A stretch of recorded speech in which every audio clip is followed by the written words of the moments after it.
অজুতে চার ফরজ, সমস্ত মুখ ধোয়া, দুনো হাতের কনুই সহ দুয়া, মাতা মাসাহ করা,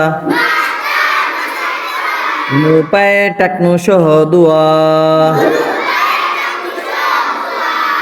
গোসলের তিন ফরজ, কুলি করা, নাকে পানি দেওয়া, সমস্ত শরীর ভালোভাবে ধৌত করা, তায়াম্মুমের তিন ফরজ,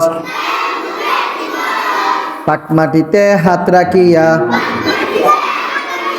হালকা একটু ঝাড়া দিয়া, সমস্ত মুখ একবার মাসেহ করা,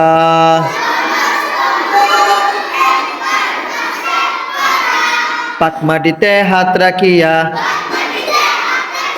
হালকা একটু ঝাড়া দিয়া,